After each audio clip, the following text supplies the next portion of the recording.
Olá, pessoal. Hoje temos mais um episódio do Ártica Entrevista. O convidado de hoje é o Fernando Reis.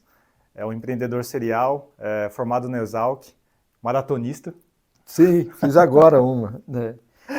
e ele vai contar a história dele, a trajetória dele de sucesso. Já passou por alguns M&As, já fundou mais de uma empresa e é um empreendedor nato. Então, É. Fernando, muito obrigado por você ter vindo aqui. A gente se conhece aí há alguns anos já, né? Quase, a gente estava fazendo a conta aqui. 2019. É, É. Então já faz bastante tempo. Eu tenho acompanhado a sua carreira ao longo dos anos e cada vez mais eu fico mais impressionado e com muita admiração do que você tem construído. Então obrigado por você ter vindo aqui, Fernando. Valeu, Érico. Obrigado. Olá, pessoal. Eu agradeço o convite. É um prazer estar aqui. O engraçado é que nós nos conhecemos em 2019 e como quando você faz bons negócios, os relacionamentos perduram, né? Então aqui, Exato. 2025 conversando, 6 anos depois. E o mais engraçado é que a gente estava do outro lado da mesa, né? A gente estava É, negociando, é, cada um puxando para o seu lado. mas acho que foi uma negociação bem intencionada, Foi, resulta nisso, né? certamente. Legal.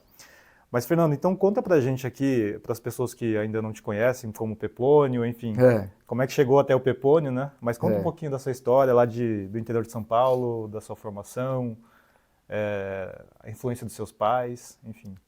Maravilha. Bom, meu nome é Fernando Reis, mas todo mundo me chama no mercado mais de Pepone do que de Fernando. É apelido lá de Exalc, né? E no mercado tem muito exalquiano e todo mundo vai chamando de Pepone e acaba ficando, né? Eu nasci em Altinópolis, fica do lado de Ribeirão Preto, e cresci ali até os meus 17 anos. E foi ali, é uma cidade muito rural, muito Uhum. agro, né? Ali é baseado em três cultivos, dois principais, que é o café, é um grande produtor de café no estado de São Paulo.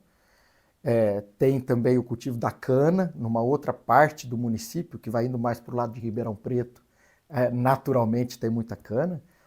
E tem uma parte de solos mais pobres que tem o cultivo de eucalipto, né? Tá. Movimenta menos a cidade, menos gente, porque emprega muito menos pessoas. Uhum. Mas essa é a base da economia ali da cidade, da sociedade, é uma sociedade provinciana, todo mundo ligado a agro, né? Meu pai é engenheiro agrônomo e é exalquiano também, então eu acabei tendo muito contato com a terra, com propriedades desde que eu nasci, né? E fui ali até os 17. Então meu pai, vendo a vida que ele tinha com agro, foi a minha inspiração para continuar e seguir essa carreira. Pô, legal, legal. Porque seus irmãos, eu conheço o Maurício, né? É, Não seguiu a vida. Ninguém mais dos seus filhos seguiu a É, vida de agrônomo. o primeiro pensamento de quem vê que eu segui a carreira dos meus pais podem, às vezes, imaginar que talvez o pai influenciou a carreira do filho. E meu pai sempre foi muito neutro nisso, né? Eu sou caçula de quatro, Uhum. e o único que seguiu a carreira de agro, assim. Ele procurava não influenciar. Que legal. Eu vejo meu irmão mais velho é médico, o outro é advogado, minha irmã é nutricionista, e só eu fui agrônomo. E esses dias eu estava refletindo a respeito como eu tinha amigos que eram produtores, fazendeiros, né? Aham. Filho de fazendeiro. Como a hora que eles chamavam para ir para a fazenda, eu ficava louco, cara, né? Eu chamava para andar a cavalo, eu ficava louco. Então, desde cedo eu tinha uma predileção em Uhum. relação aos meus irmãos, em relação a isso, gostava Tá no muito. sangue, então. Tá? Boa. E aí você ficou até os 17 anos É, em Altinópolis e daí veio o Exalc. sim, sim. Conta pra gente a tal da Copacabana, que já até foi tema aqui da conversa em episódios anteriores com o Galac. É. Mas conta um pouco da Copa, conta um pouco também como é que você ter vivenciado aquele ambiente de fraternidade, né, lá na Exalc, que te ajudou depois na sua carreira. Obviamente, a Exalc, tecnicamente, ela é muito forte, né? É uma faculdade de referência no Brasil, mas do ponto de vista social, do ponto de vista de relacionamentos, de as pessoas, de aprendizados lá na Exalc, como é que você Você levou isso para a sabe, vida? você sabe que isso cada vez mais ganha força e a percepção de quem não viveu isso, mas até um tempo atrás era difícil fazer a quem não viveu isso entender o tamanho da força, né? Eu tive a oportunidade de ver a fraternidade do meu pai com os colegas de turma e república dele, né? Uhum. Então eu já tinha vivenciado isso. Eu sempre admirei muito a amizade do meu pai com os amigos dele. Legal. Até hoje, se pegar os melhores amigos do meu pai são os colegas de turma e de república. Agora, mês que vem, em outubro, eles vão comemorar 55 anos de formado. Nossa. Né? E eles vão tudo se encontrar em Piracicaba. Vai cara. pescar, não? Não, eles se encontram ali em Piracicaba, tem um encontro dos ex-alunos. Né? Então, eu já entrei na Exalc sabendo que eu queria morar em República. Legal. Tem muita gente que entra na Exalc e ainda não tem nem noção dessa experiência que a gente tem lá, né? Uhum. E aí eu quis ir morar na Copa, me identifiquei muito com a República. Meu pai nisso acabou me influenciando um pouco. Ele falou, filho, a Copa existe desde a minha época, é mais velha que eu. É uma super república, super tradicional. E aí, a hora que eu fui lá, eu me identifiquei com os moradores, me identifiquei muito com a tradição, né? O culto às tradições exalquianas, e acabei morando lá. E aí, depois, cada vez que vai passando, eu vou entendendo a força que isso tem para tudo, Érico, para tudo. Profissional, as influências positivas na vida, em como você encara um convívio em grupo, em como você entende os limites, né? Até onde vai o seu limite, respeitando o espaço do outro.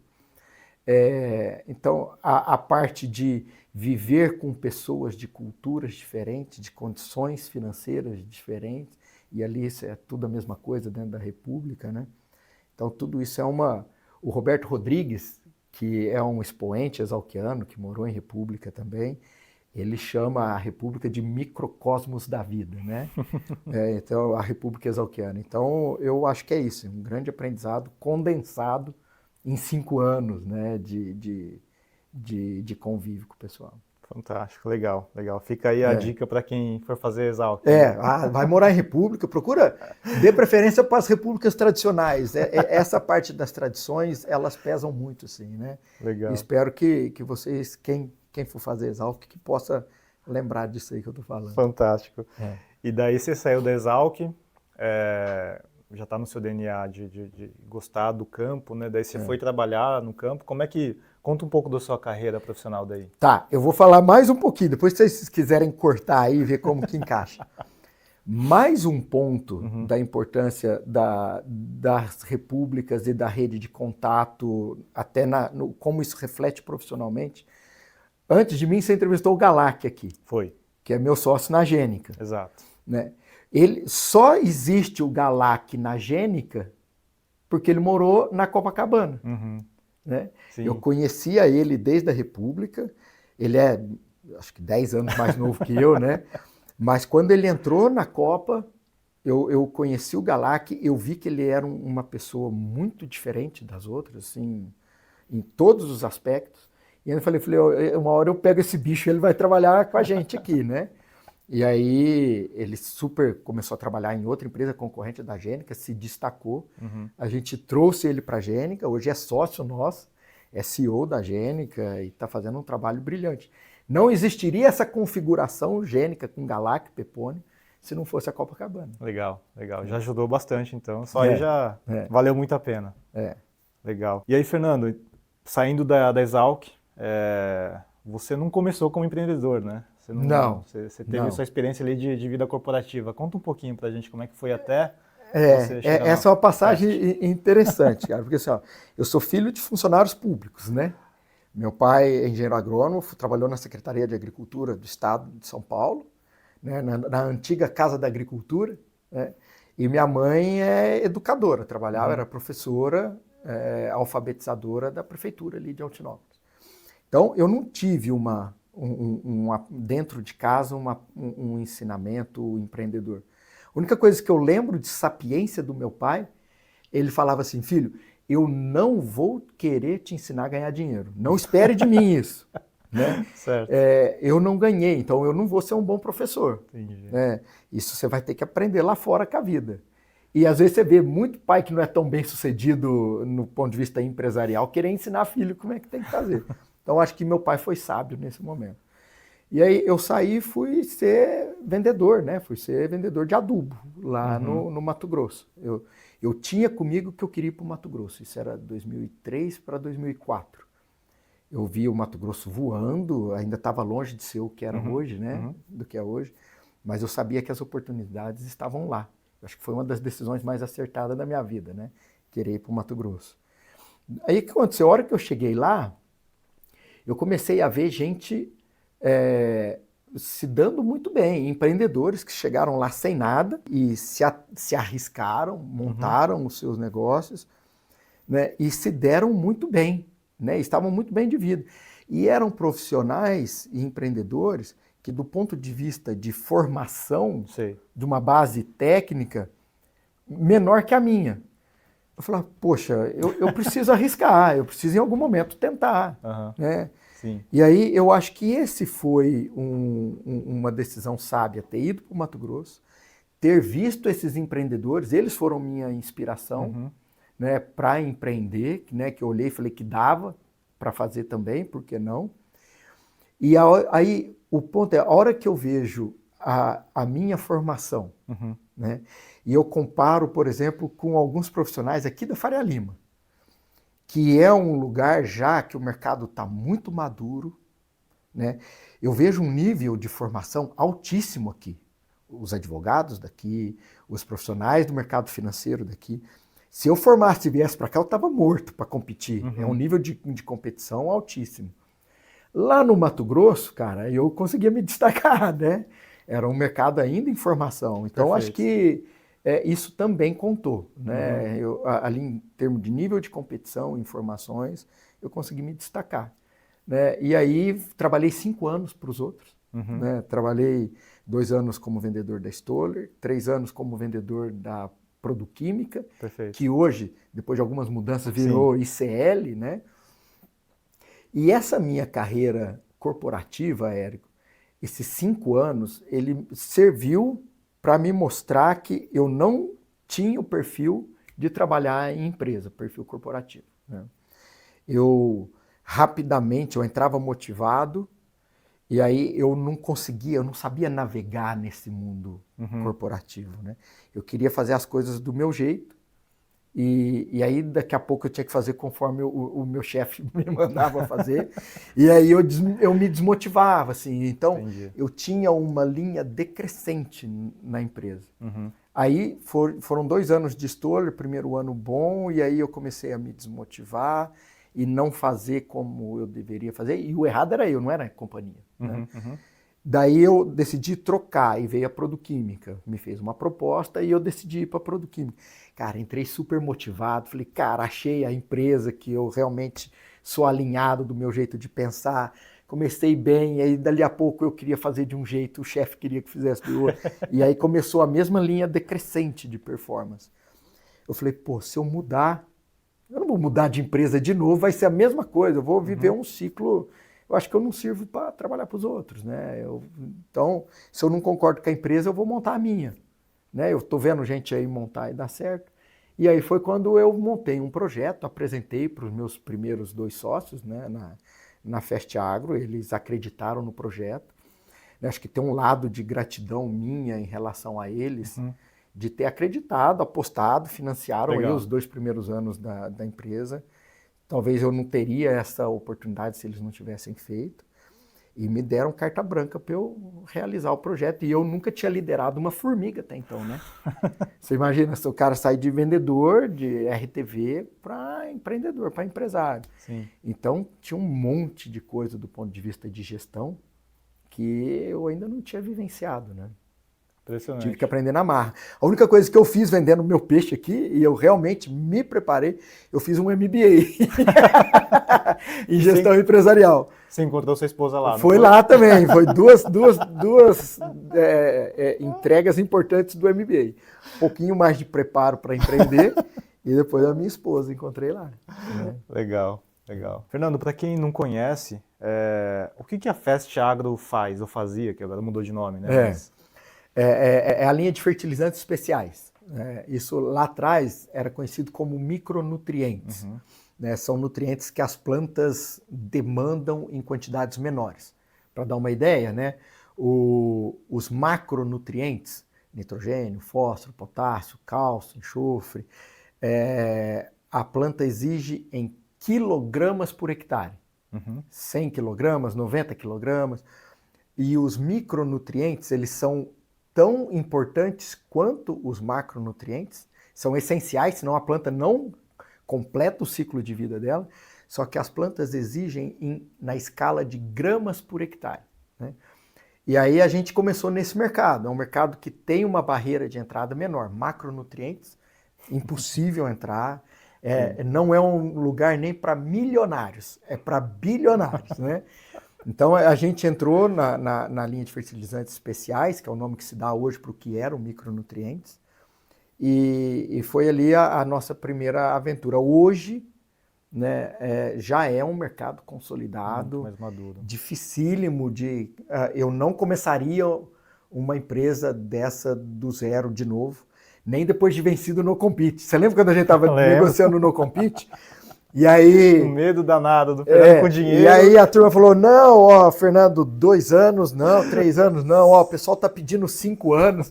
Falei, Érico, você pode pôr 10 anos aí, que eu não vou montar um negócio desse de novo, né? Porque, na minha visão, o mercado está consolidado, acho que tem 70% do mercado, 60%, 70% do mercado está na mão de 8 empresas ali, não tem a menor pretensão de começar de novo isso, né? Eu acho que esse mercado está determinado. Então, quando eu vi que a Gênica tinha que ser uma empresa, não tinha que ser portfólio, tinha que ser em Piracicaba, nós montamos ela e aí trouxemos um profissional, né, que estava numa concorrente que era a líder de mercado até então, que era a Coopert, trouxemos ele para liderar o negócio e, cara, foi os primeiros 2 anos, 2 anos e meio, foi muito ruim o desempenho da Gênica. Né? Acho que assim, só lembrar, tivemos um bom negócio, montou-se um bom portfólio, né? Até o Galac depois chegou e elogiou isso. Montou-se um bom portfólio, mas depois a parte de gestão financeira, gestão de fornecedores, gestão de estoque de distribuidores, estava levando a Gênica quase à falência, assim, né? E aí eu peguei, e eu tenho uma passagem engraçada, né? Porque aquilo me desgastou muito, porque a hora que a gente viu que a Gênica estava numa situação muito ruim, né? Porque ele assumiu compromissos, indo um pouco mais no detalhe, ele assumiu compromissos com os fornecedores do take or pay, ele ia pegar volumes muito grandes, maiores do que a Gênica precisava até então. Depois ele pegou e vendeu isso para os distribuidores no modelo consignado. Nossa. Que se não vendesse, eles devolveriam. E aí o que aconteceu? O distribuidor não vendeu metade do que ele pegou, aí veio devolver a outra metade. E aí eu ainda tinha que pagar tudo aquilo que ele tinha acordado com os fornecedores. E se eu tivesse feito isso, a empresa teria quebrado, assim, acabado, né? E isso me forçou, eu lembro, cara, uma situação muito difícil, assim. Talvez uma das situações mais desafiadoras que eu já passei na vida, assim, profissional, né? Porque eu fui forçado a fazer coisa que até então eu nunca tinha feito, que é ligar para os fornecedores, falar, cara, me recebe aí, eu preciso sair de Rondonópolis, fui em cada um dos 3 principais fornecedores e falar assim, ó, eu não consigo puxar todo esse produto. Eu não consigo pagar tudo isso que ele se comprometeu com você. Eu estou recebendo de volta todo o estoque. Então, eu me desgastei um monte com os fornecedores, mas eu tinha que fazer isso daí. E eles depois ficaram muito bravos, obviamente, mas eles entenderam a minha postura, porque a minha postura foi uma postura ética, correta, diferente do que a pessoa que estava à frente ali estava tentando enrolar, sabe? Sim. E aí eu tive que voltar também nos distribuidores e falar de como estava e tentar fazer com que eles ficassem pelo menos com um pouco mais de produto. Acabei perdendo alguns distribuidores, outros entenderam. E aí eu entendi que eu tinha que tirar essa pessoa. Na verdade, eu cheguei num ponto uma vez e falei para minha mulher, num pico de ligação que ele tinha me feito, de desgaste, eu desliguei o telefone e falei assim, ó, eu vou fechar a Gênica. Eu não aguentava, cara. Falei, eu vou fechar a Gênica. E eu lembro, e nessa época a Gênica me tirava de casa 50% do meu tempo. Porque eu ficava uma semana em Rondonópolis, ficava uma semana em Piracicaba tentando salvar a Gênica, né? E a minha mulher veio, ela estava escovando os dentes ainda, né? Ela veio e falou assim, de jeito nenhum, você não vai fechar, você está fugindo do seu problema. Eu falei, esse negócio é bom, senão os fundos não tinham entrado. Uhum. Né? Vai lá e demite esse cara, se é ele que é o teu problema. E aí, cara, foi demitir e falei, bom, vamos ter que ir atrás de alguém no mercado. Né? E foi aí que encontramos o Galac. Eu sabia, ele estava num concorrente, eu sabia da qualidade dele. Uhum. E chamei ele, depois de muito estudar, abrimos o jogo, falei, cara, não tá bom. Imagina se ele não sabe entrar lá. Falei, não tá bom. Assim, tem bom portfólio, tem alguns fornecedores, estão meio bravos com a gente, mas consegui manter os fornecedores. Tem alguns distribuidores, estão meio bravos, mas alguns a gente conseguiu manter. E tem um pedaço do aporte da SP que eles vão fazer, mas só vão fazer se você vier. Mas se você vier, tem o aporte, que era a última tranche, era 50% do valor. E aí o Galac olhou e ele estava resistente, ele estava bem colocado.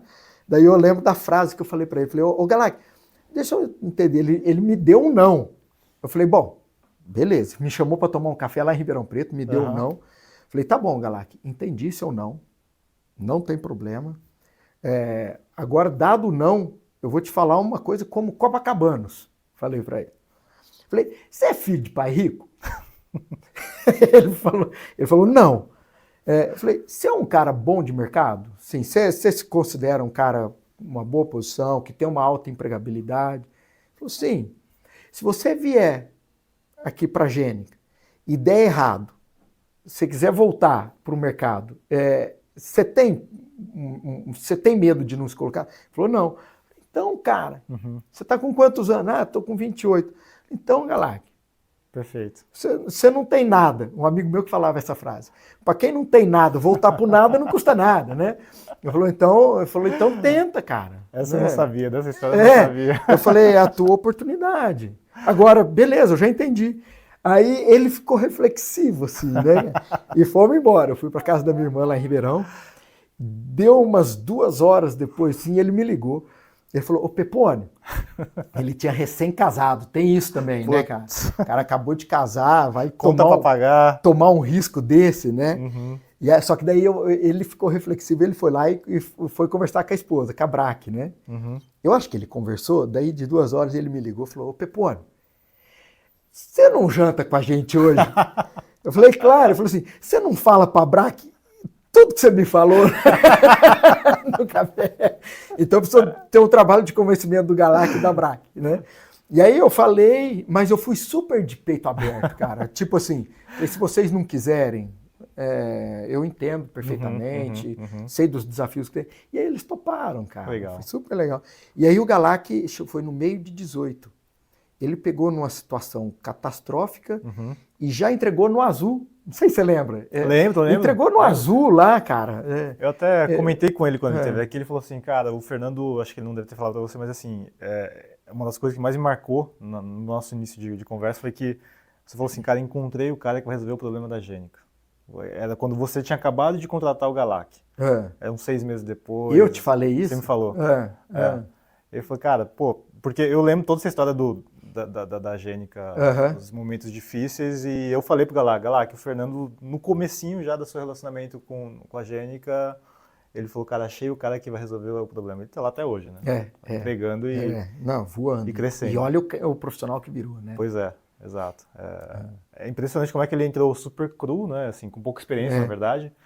E hoje tem quantas pessoas? Acho que algumas centenas de pessoas embaixo dele. Sim. E aí, a hora que você para pensar, ele chegou em 18 na Gênica, pegou muito difícil, entregou no azul. Aí veio 19, aí nós nos conhecemos, você conheceu a Gênica e ele entregou um bom 19. Aí em 2020 a Nitro entrou de sócia, aportou dinheiro lá na Gênica. E a Gênica continuando crescendo, fazendo um super trabalho, trazendo gente boa. Daí, em 2022, veio a Mosaic, entrou de sócia ali na Gênica. E 2024, né, veio a Mitsubishi, veio o Banco do Brasil, veio a Rise, veio... Então, montou-se uma composição societária de sócios muito estruturados, né? A empresa, então, essa parte de sustentação financeira, ela entrega essa segurança para todo o time, para todo o mercado. Legal. O Galac que fez todas essas rodadas e liderou isso com brilhantismo, com maestria, né? Então, é uma história de muito sucesso a Gênica. Eu me orgulho bastante de ter participado dela e ter trazido Legal. o Galac para liderar isso. Legal. E, Fernando, daí você fundou a Fest em 2009 Isso.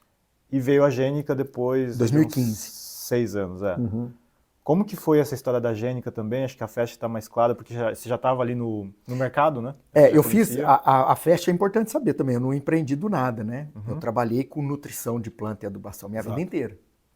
Desde o meu 2º ano de escola, eu fui estagiário do professor Witt ali do GAP, do qual o Galac também fez parte, né? E aí eu me formei, trabalhei na área, então eu já tinha quase 10 anos nessa área. Aí eu montei a Fest. Então, nós até estávamos falando, a barreira de entrada para fertilizante foliar nunca foi muito alta, né? Então, com pouco capital, você monta uma fábrica, ela vai ser simples, mas você consegue fazer bons produtos com uma fábrica simples. A barreira, nos 2, 3 primeiros anos de Fest, a dificuldade ela é mais reputacional. Porque eu sabia das minhas melhores intenções de fazer uma empresa e bons produtos, entregar um bom serviço. Mas para o produtor, ele vai olhar e vai falar, poxa, é mais uma, né? Porque montava muita fábrica de fertilizantes especial na época. Então, eu falo, como que eu consigo alinhar o speech e fazer com que o mercado entenda que meu projeto é diferente, é bem intencionado? Então, nos primeiros 3 anos, aí, esse é o maior desafio. Aí depois que começa a crescer, o desafio vira capital de giro, né? Você tem que financiar o agricultor, financiar o distribuidor, aí que começa a doer demais os calos. E aí foi depois de um tempo que eu encontrei vocês. E, Fernando, teve algum evento, alguma experiência que você teve nesse período aí de vacas magras, de dificuldade, que você lembra? E como é que você saiu desse problema? Sim, eu lembro que demorou um pouco cair a ficha, sabe? De diagnosticar, bem diagnosticado o problema. Porque eu comecei a crescer, e porque aí você começa a fazer um bom trabalho, os produtores começam a gostar, e dali a pouco um distribuidor fala para o outro que é bom trabalhar com a gente. Então, vem um crescimento natural quando você faz um bom trabalho. E aí eu comecei a recorrer aos bancos para ir pegando umas linhas de giro, tentar ver as linhas mais baratas, e aí você zera as linhas mais baratas, você começa a recorrer uma um pouquinho mais cara, só que você vai sendo tomado pela máquina, e eu não tinha uma clareza financeira muito madura, e a hora que você vê, você vai pegando dinheiro para crescer mais e não entende que é exatamente o seu crescimento acelerado que está sendo o seu veneno, né? Então você vai se matando com o seu crescimento. Até que você chega num momento, eu de muita reflexão, falei, cara, o que eu preciso fazer? Assim, não está dando certo. Aí eu comecei a passar mais da metade do meu tempo, em vez de cuidar do negócio, eu vim aqui nos FDIC passar o chapéu, sabe? E passar o dinheiro nos bancos para pegar dinheiro. Falei, tá errado, né? E aí que eu comecei a estudar um pouquinho mais sobre finanças. E aí eu olhava o gráfico era um gráfico da Absolo, eu lembro direitinho, da distribuição das empresas associadas da Absolo por níveis de faturamento. E aí você tinha as top, né? Aí você tinha umas intermediárias e você tinha as pequenas. E as tops eram bem pequenas, o gráfico, eram poucas top, o número de empresas que eram as líderes. Você tinha ali 5, 6 empresas que lideravam esse negócio. E aí o que eu olhei nesse gráfico que foi uma mudança de chave? Assim? Todas elas tinham sido investidas ou compradas. Olha só. Né? E eu olhava que ali numa barreira de 60 milhões à época, hoje deve ser uma barreira de 100 milhões, imagino, que começava a acumular, formava uma barriga assim no gráfico. Falei, cara, o que está acontecendo? Eu acho que as empresas estão chegando aqui e não conseguem crescer disso por falta de capital. Uhum. Quem cresceu? Quem fez algum negócio, ou foi investido ou foi vendido. Aí me deu uma clareza, falei, cara, eu preciso fazer isso, senão eu vou me afogar. Né? Perfeito, perfeito. E foi aí que eu decidi buscar alguém, arrumei uma boutique, né?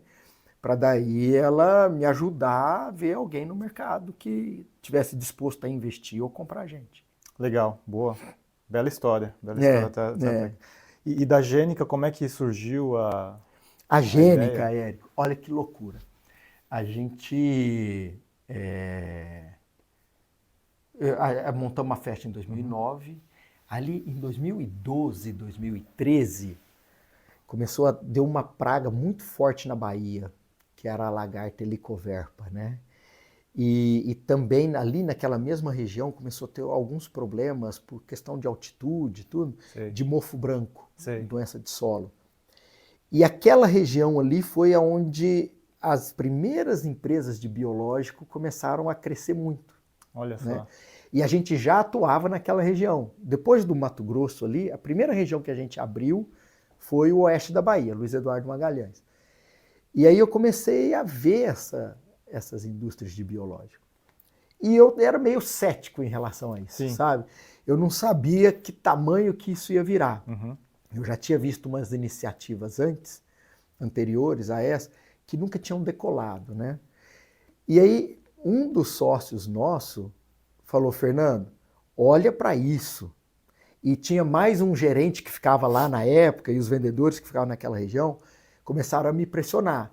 Falaram assim, cara, vamos pôr esses produtos, vamos arrumar um desses produtos biológicos para pôr no portfólio da Fest.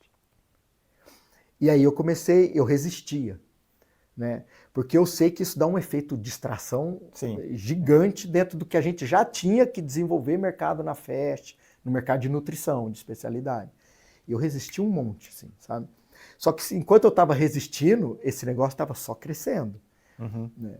Até que eu falei, poxa, eu acho que eu tenho que mergulhar um pouco para entender isso daqui. Né? E reconhecer que talvez eu tenha errado um pouco no timing. Se eu tivesse começado uns 2 anos antes, talvez eu teria ganho 2 anos. Mas mesmo assim deu tempo, sabe? A gente, se você olhar a Gênica hoje, ela é uma das pioneiras. Com certeza. Né? Uhum. E aí, só que a hora que eu mergulhei nisso, Érico, eu falei, cara, isso aqui não é para ser complemento de portfólio. Né? Falei, isso aqui vai ser maior do que no mercado de nutrição. Isso aqui tem que ser, isso aqui é para ser empresa. É digno de empresa e não de complemento de portfólio. Eu falei, cara, mas não dá para ser em Rondonópolis. Porque isso tem uma pegada de inovação, de P&D, muito mais profundo do que o fertilizante especial. Perfeito. Né? E ali a gente teria uma carência de P&D enorme, né? Massa cinzenta mesmo, sabe? Sim. Eu tenho que estar em Piracicaba. É lá que tem... Do lado da universidade. Do lado da Exalc, tem o professor Labate ali, que me deu aula de biotecnologia, eu sabia o potencial que ele tinha de ajudar a gente nisso. Falei, tem que ser Pira. E aí nós montamos em Piracicaba, cara. Foi a decisão acertada demais. Primeiro, não ter montado dentro da Fest. Certo. Porque isso, pô, a gente hoje tem 2 ativos valendo Você travou muito valor. Então você tem 2 ativos. Eu falei, eu não vou juntar isso, eu vou matar esse negócio. Fantástico. Isso aqui tem que ser uma empresa, né? E eu falei, e tem que ser Pira. Outra decisão super acertada, né? Por quê? Aí nós montamos em Pira, toda a questão da base científica. Hoje, se olhar a Gênica, o Galac falou que o tamanho do time de P&D, cara, Comentou. pô, mais de 30 entre doutor e mestre ali, né? PhD. Então, um time super parrudo de pesquisa na Gênica. Vantagem competitiva em relação aos concorrentes que não estão em Piracicaba. Né? A gente tem um P&D muito mais forte na Gênica do que os concorrentes até que são um pouco maior do que a gente. E aí depois, montamos em 2015 no que era o nascente AgTech Valley, você lembra? Pô, lembro demais.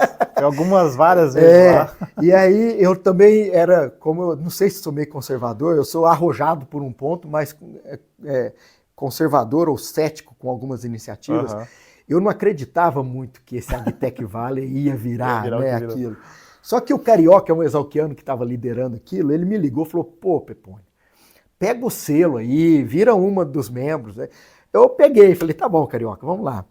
E, cara, esse negócio funciona. De novo, Exalc aí, forte, ajudando você. E aí esse negócio virou, Érico. Se você olhar o que virou Piracicaba Fantástico, hoje, cara, o fantástico. ecossistema que virou ali, então eu tenho que dar o braço a torcer, assim, que eu estava errado nessa minha visão. E aí nós montamos em 2015. Em 2017, chegou a SP Ventures. Uhum. Né? E ela só nos encontrou porque a gente estava em Piracicaba Olha só, e estava ali no no ecossistema. evento. Uhum. Né? Se nós não estivéssemos lá, talvez não teria um match. Né? Então, Que legal. você pensa, montamos em 2015, 2 anos depois tivemos o primeiro investimento. Foi meu primeiro contato com o mercado de capitais, com uma due diligence, né? Com preparar uma empresa, né? Para receber o aporte. E aí depois foi uma sequência, né? 17 Legal. SP, 19 a Nitro na Fest, depois em 20, duas coisas, né? A Nitro na própria Gene, que investiu lá, depois a Nitro incorporando a Fest, você participou de tudo isso daí. Né? Aí depois 22 a Mosaic entrou na Gênica, em 24 a Mitsubishi, aí teve na AgroAdvance, né? Já vamos, depois vai emendando.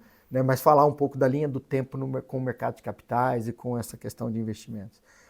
Daí, em 2022, na AgroAdvance, eu experimentei um lado investidor, né? Tá do outro lado. Legal. Aí, junto comigo, entrou também SP, entrou que a Baraúna, hoje está com a Arar, o fundo, né? A gestão. Do Paulinho. E depois, agora, entrou SLC e Anima. Então, acho que tem algumas rodadas, algumas negociações aí de aportes e M&As. Legal, legal. E aí já pegando o gancho, o AgroAdvance, como é que surgiu a oportunidade, quer dizer, de você participar ali da AgroAdvance, que você não foi o fundador, né? Não, ela foi fundada em 19, a gente entrou, eu entrei no finalzinho de 21. Perfeito. Né? Tinha 2 anos, 3 anos, então... Hoje, eu olhando na linha do tempo, eu entrei, ela tinha 3 anos, eu estou lá há quase 4, então é quase um cofundador, vamos dizer. Exato. O fundador foi o Pedro, um jovem brilhante. Assim, né? O ponto da AgroAdvance é que quando a gente estava tanto na Fest, que depois virou Nitro, e na Gênica, eu tive a oportunidade de ver o tamanho do gap quali e quanti de profissionais no agro. Perfeito. Sabe? Agora a gente está em 3 anos de correção, né, de 23, 24 e 25, de correção, de ganhos e de margem no agro.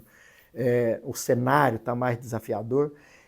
As empresas estão mais diminuindo headcount, né, estão mais demitindo do que contratando. Então, a gente não está sentindo tanto essa dor quantitativa. Né? Perfeito. Agora, a dor qualitativa não sumiu, assim, tem profissionais muito mal formados no agro. Né? Então, eu tinha convicção que a gente tinha que formar melhores profissionais, pegar esses profissionais que já estão no mercado e dar algum tipo de pós-graduação ou de M&A, dar uma melhorada neles, né, no nível deles. Tem também novas competências, o agro moderniza, tudo moderniza numa velocidade absurda, sim, né? A digitalização e tudo. Muita tecnologia. Então tem todo mundo que está no mercado, seja bons profissionais ou maus profissionais, vão ter que reciclar, vão ter que aprender competências novas. Né? E o profissional que ficar 3 anos sem fazer algum tipo de curso, ele já está deficitário, ele está defasado, então ele vai precisar... Então, educação é um mercado garantido, assim, né? E não tinha um player privado fazendo uma educação de qualidade bem feito num modelo escalável. Legal.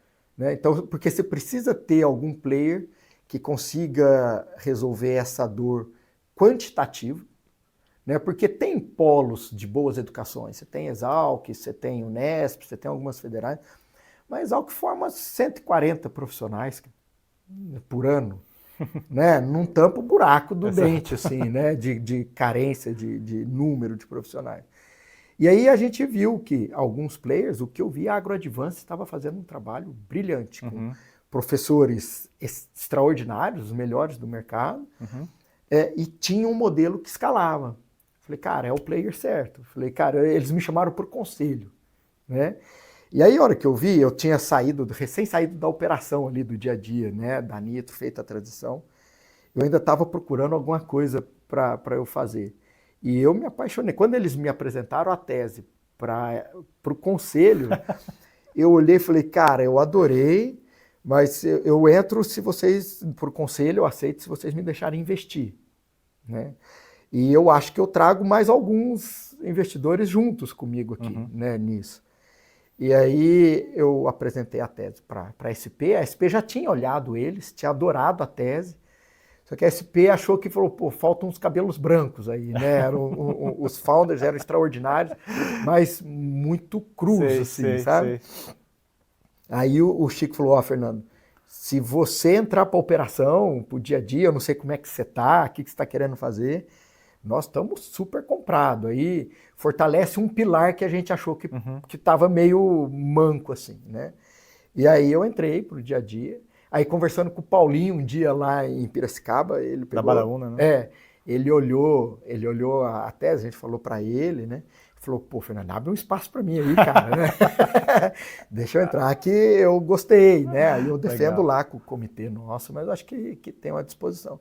E aí entramos nós três, né? Eu na física, mais os dois, e eu entrei para a operação da investida, para o dia a dia. Né? E hoje você está lá também? Estou de CEO lá, o tempo voa, né? Eu olho, vai fazer 4 anos que eu estou lá em novembro agora. Impressionante, legal, bacana. E aí foi um negócio clássico, assim, a gente olhou, muito bom, o movimento que nós fizemos é procurar quais as alavancas aqui para fazer os frutos mais baixos, assim, para já capturar, as maiores alavancas que estavam mais fáceis da gente mexer e gerar crescimentos grandes. Né? E qual que é o diferencial hoje Como que vocês se posicionam contra os cursos tradicionais, a educação tradicional? Como é que a Gradivance ela se diferencia? A gente tem um lema lá, né? A estratégia nossa é ser a maior e melhor escola agro do país, porque a gente sabe que tem um horizonte, tem pista para isso, tem a oportunidade de ocupar esse espaço. E o lema nosso lá é profundidade com aplicabilidade. Perfeito. Né? Então, a gente traz os melhores professores e paga muito bem para ele. Se você comparar a linha na DRE, você olha a linha de professores da Agrodivance maior custo. E você compara com os nossos concorrentes, fica claro a vantagem competitiva nossa ali é uma dessas, né? A gente traz os melhores professores para dar aula, a gente tem a melhor plataforma, a gente tem uma plataforma extraordinária, né, em termos de experiência ali do usuário. E tem muita gente dentre esses professores que são gente que está no mercado, né? Profissionais que estão no mercado. Então, sempre é muito aplicado. Legal. Né? Não é só o acadêmico, é o cara que está ali no dia a dia. Porque então é profundidade com aplicabilidade. Perfeito. Né? Numa boa plataforma. Eu acho que uma outra vantagem competitiva é estar investido. Né? A gente conversou sobre isso um tempo. Você tem muitos concorrentes nossos que não estão investidos. E quando você vai para um nível de serviço, você precisa de uma estrutura de CS, você precisa de uma estrutura de pessoas ali. Quando você vai atender B2B, né, você vai atender grandes empresas, cara, eles demandam, você precisa ter um nível de estrutura para atender. E quem está pequenininho, bootstrap ali, cara, é muito difícil você ter gente para atender uma grande conta e tudo. Então, a hora que você olha os dois players, tá? Só para aprender, tem a gente e tem mais um player investido em educação agro, que é a Reagro. Os dois estão investidos, os dois são os líderes, os dois são maiores. Acho que tem uma correlação entre ter uma sustentação financeira para conseguir diferenciar dos concorrentes. Legal, boa. E qual que é o perfil do seu aluno? Você comentou que tem algumas empresas grandes como clientes, mas como é que funciona? A gente tem 70% do nosso número, ele é feito em B2C. Tá. Né, são os produtos que a gente fala que a gente tem na prateleira, MBAs, pós-graduações, e a gente tem ali 20%, 30% de contas B2B, que a gente desenvolve as universidades corporativas para várias empresas de vários setores. Né? A gente atende desde as empresas de defensivos químicos, as multinacionais, atende Corteva, atende BASF, atende Syngenta, já fizemos coisas para Bayer também. Atendemos de fertilizante, Stoller, Nitro, Multitécnica, atendemos banco, fizemos uma parte relevante da UniBB, né, do Banco do Brasil. A UNBB é a maior universidade corporativa do Brasil, cara. Assim, ela é gigante, a gente atende Legal, eles lá. sabia. Então, vários segmentos ali que a gente atende, né? E essas empresas, cara, você não atende uma UNBB, né, sem estrutura de gente, né? Claro. Então, essa é uma das vantagens nossas para conseguir essas grandes contas. Fantástico. E, Fernando, só voltando ao tema aqui de M&A que você tá comentando, né? Quais que foram... Como é que você se preparou lá para os seus M&As, tanto para a Fest quanto para a Gênica, enfim? Como é que conta um pouquinho do processo? Acho que boa parte das pessoas que estão nos assistindo pode ser que em algum momento tenha essa mesma dúvida. Como é que eu preparo para M&A? Como é que... E se você puder contar também um pouco da sua experiência no processo em si, de roadshow, de falar com o investidor, das negociações, diligência, enfim, se puder contar um pouquinho da sua experiência. Engraçado, né? Eu não me preparei nada, né? Aí quando eu tive aquele estalo de que eu precisava buscar alguém no mercado para fest, precisava receber algum tipo de investimento, ou até um comprador, né? Eu comecei a buscar boutiques. Eu tinha falado com um amigo meu da Forte Green, que tinha feito, e aí eu comecei a buscar boutiques, né? E aí encontrei uma com a qual eu me identifiquei, né? Contratei ela, e ela começou a fazer o memorando, né? Começou a fazer o documento de venda da Fest. Só que aí, cara, quando veio uma primeira proposta, né? A gente até olhou, aí não aceitou ela, aí veio uma segunda, era um grupo italiano, né? E aí nós topamos seguir, né? A proposta, a primeira non-bind ali, satisfez. Aí que eu fui ter uma ideia do que era uma diligência, assim, sabe? E foi aí que eu vi o quão ruim eu era, o quão despreparado, o quão mal gerido eu era, assim, né? Eu não tinha nada, assim, dentro da empresa, né? E o engraçado é que eu já tinha feito algumas auditorias. Eu tinha auditorias, Lembro. né? Auditorias financeiras, né? Tinha o balanço auditado. Exato. Mas era muito ruim, cara, né? E os nossos controles, nossos rituais de gestão, rotina de gestão, era um negócio muito amador, né? E aí, chegou na primeira diligência, antes de conhecer vocês. Nossa, eu não tinha estômago, eu queria, cara, xingar todo mundo. Falei, vou parar com isso aqui, né? E é que as pessoas foram me mostrando, não, que é assim mesmo. Principalmente porque é a primeira. A hora que você entende como é que isso aqui funciona, ela falou, se não der negócio, no mínimo você vai sair muito melhor como companhia num negócio desse. E foi isso mesmo. Não deu negócio, no finalzinho lá, eu segurei uma cláusula que falei, cara, essa aqui eu não abro mão, né? Porque eu já tinha visto muita empresa europeia vir comprar e querer aplicar o modelo europeu nessas empresas de fertilizante especiais, e todas se mostraram um fracasso total. Eu não quero, se essa cláusula aqui, vocês não abrirem mão dela, não tem negócio. E eles não abriam também, entendi, não deu negócio, né? E aí depois vieram vocês, né? E aí já foi um segundo momento. E aí a gente amadureceu, ainda tinha vários defeitos, várias coisas, também foi uma diligência duríssima. Eu acho que você teve uma paciência de Jó, né, para aguentar o nível de amadorismo nosso, do nosso lado lá, né, o lado financeiro. Você pedia coisa pra gente, eu não tinha nem ideia do que você estava pedindo, eu não entendia seus pedidos, né, cara? O problema é mais embaixo ainda. Oi? O problema é não ter, o problema é que você não entende o que eu estou pedindo. Falei, puxa vida, o que ele está pedindo? Eu não tenho ideia do que ele está pedindo. E aí perguntava para a Bruna lá, né? E ela tinha alguma paciência com a gente também, né? Só que engraçado, né? Aí você estava falando sobre roadshow. Eu nunca fui um cara de muito roadshow. Né? A Fest mesmo, até fazer negócio com vocês, eu falei com mais 3, ou 2 ou 3 só antes de vocês. Né? Porque eu também, eu não sei se ficar rodando muito, falando com muita gente, assim, talvez seja o modelo certo e eu que estou errado. Mas eu lembro, Érico, porque eu não acho que a gente... Esse é talvez um ensinamento aí, se tem um público que escuta vocês, assim, da minha filosofia de fazer negócios, de M&A, é assim, eu não quero ficar rico num negócio só. Legal. Eu enxergo o negócio com muito longo prazo, né? Eu quero fazer negócio com quem eventualmente invista em mim ou me compre. Eu quero continuar fazendo negócio com eles por muito tempo, né? E eu lembro quando a gente estava com vocês ali na diligência, aquela negociação de preço e de desconto, né?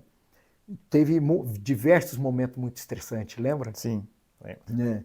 E eu lembro no finalzinho que a Bruna estava também muito brava já, falou que, gente, não precisamos passar por isso, tem mais comprador. Eu consigo pôr mais 2, 3 aqui na hora para a gente fazer isso daí. E eu lembro da nossa advogada, a Thaís, você lembra dela? Ela Claro. foi uma peça fundamental para viabilizar esse negócio também do nosso lado, né? Ela chegou para a Bruna e eu acho que ela foi categórica, ela me entendeu muito bem. Ela falou, Bruna, o Fernando já escolheu o sócio dele. Né? Porque eu tinha adorado vocês. Né? Quando vocês foram lá em casa, na mesma reunião em que você falou que eles decidiram né, investir, comprar a Fest, foi naquela mesma reunião que eu tinha escolhido com quem eu queria fazer negócio. Olha só. Né? Legal. Porque era gente Isso eu não sabia. era gente muito boa em todos os aspectos, gente muito séria. Né? Não teve, poxa, a hora que a gente fala relação de confiança, os 4 pilares, né? Integridade, intenção, competência e capacidade de entrega. Tinha tudo ali. Eu vi e falei, nossa, essa turma é íntegra, essa turma é competente pra caramba, são melhor do que eu até. Falei, quero fazer negócio com eles. Legal. Né? Tanto que às vezes em alguns momentos eu cedi, eu estava te fazendo a analogia da pescaria né? Aqui, né? Porque eu achava, falei, cara, é sócio, era o peixe grande, eram sócios que por várias razões eu queria ser sócio. Legal. E olha depois disso, né? Ficamos sócios na Fest, na Gênica, né? Agora a Arar na AgroAdvance. Cara, eu sou cotista pequenininho, mas sou cotista lá do fundo do Paulo. Então, o negócio é para a vida, né? Perfeito. Encontrou os parceiros. Né? E no começo eu até lembro, eu achei que teria relações pessoais mais próximas, né, de sócio. Depois de um tempo eu entendi que não é assim. E hoje eu sei que eu tenho sócio num monte de coisa. Né? Às vezes você não tem uma relação pessoal próxima, mas são pessoas que você quer ser sócio em vários negócios. E é assim que está hoje. Legal, né? legal. E aí acho que até de novo, né? Obviamente que preço e termos financeiros são muito importantes numa negociação, mas é o que você, acho que estou abstraindo aqui de você, é que às vezes você escolher um bom sócio, talvez tenha um peso tão grande quanto você ter um bom valuation, bons termos financeiros. Né? Até porque um bom sócio não vai te matar. Perfeito. Né? Eu acho que esses são pontos importantes.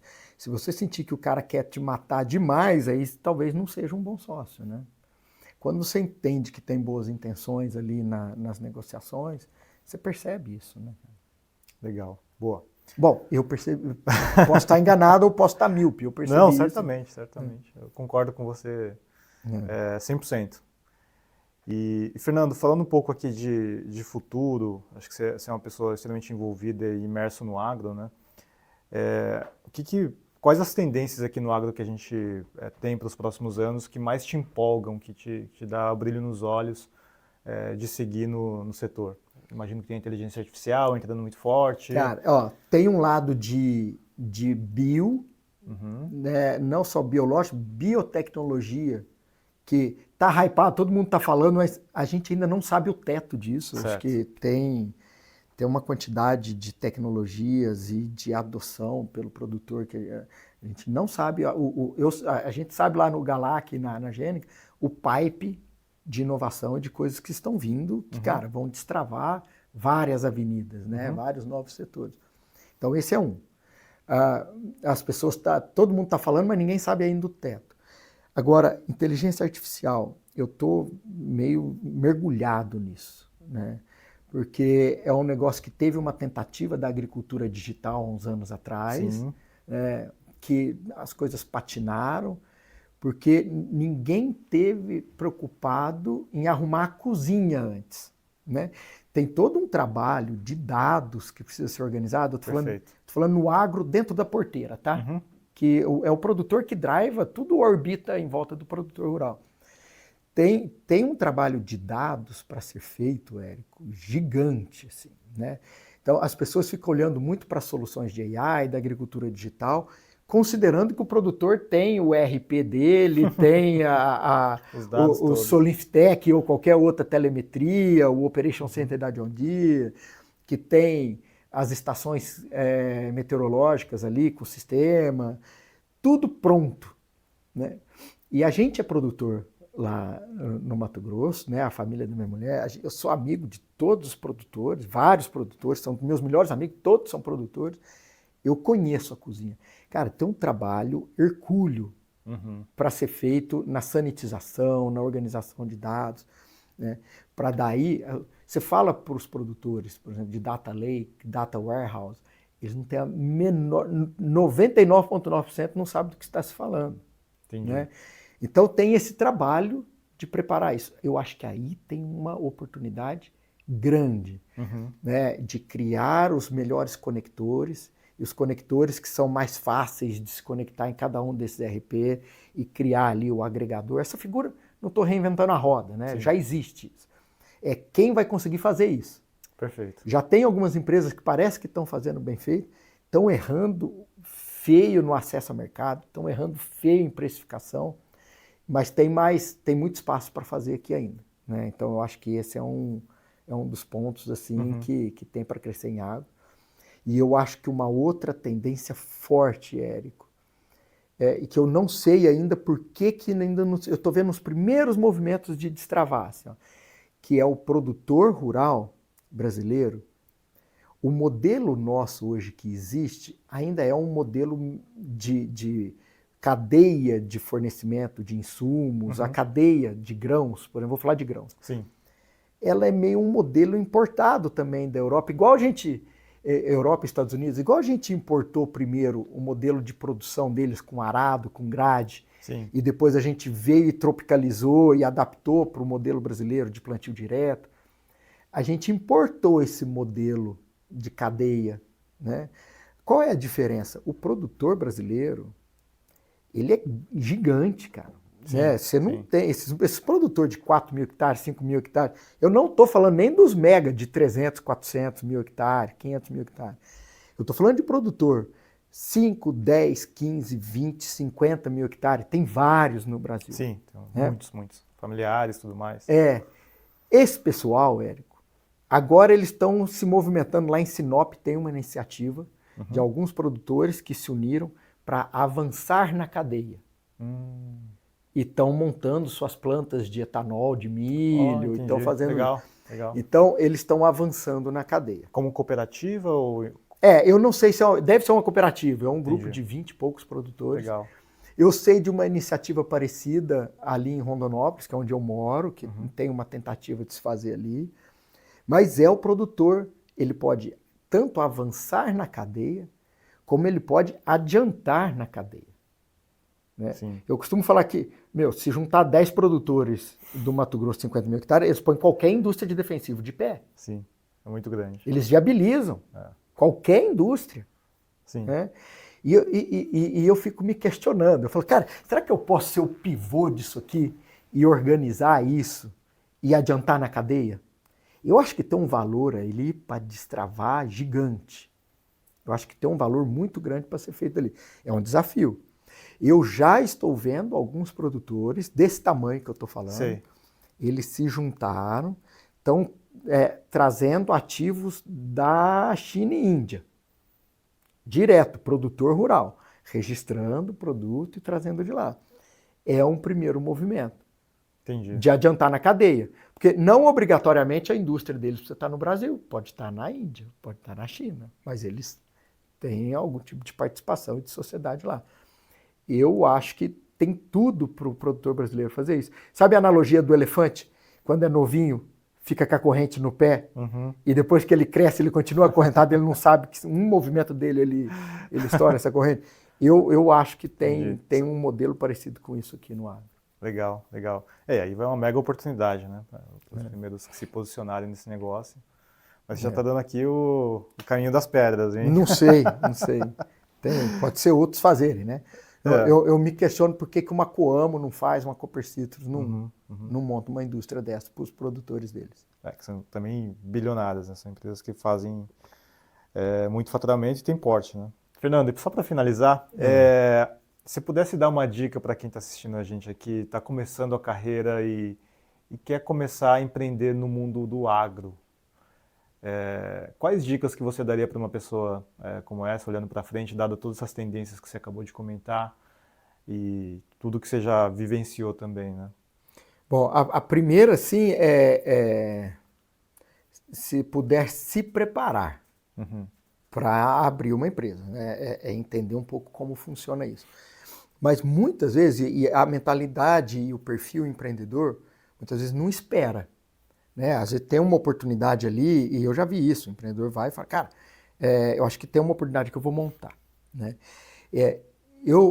Se preparar, eu acho que é um primeiro movimento, né? E depois é conversar com muita gente. Legal. Né? Por exemplo, eu estou mergulhado na questão da inteligência artificial e é um empreendimento. Acho que a gente vai fazer dentro da AgroAdvance isso em algum momento, depois ver se tira ou não. Né? Mas sabe o que eu estou fazendo agora? O mesmo que eu estou recomendando para os potenciais empreendedores. Eu estou conversando com muita gente. Legal. Né? Porque às vezes eu acho que a minha ideia é uma ideia disruptiva, é uma ideia que eu vou fazer que ninguém fez ainda. Aí eu começo a conversar com as pessoas, eu vejo que um monte de gente já tentou, ou que tem gente na minha frente. Né? Então eu sugeriria isso. Por que eu sugiro isso? Como as pessoas me veem como um empreendedor, cara, que já montou alguns negócios e que teve relativo sucesso, que as coisas estão indo relativamente bem, muitos vêm me trazer ideias. Né? Pô, Pepone, eu estou pensando nisso aqui, ô Fernando, estou pensando... E eles trazem como se eles, cara, estivessem pensando o negócio mais disruptivo do mundo, que ninguém pensou.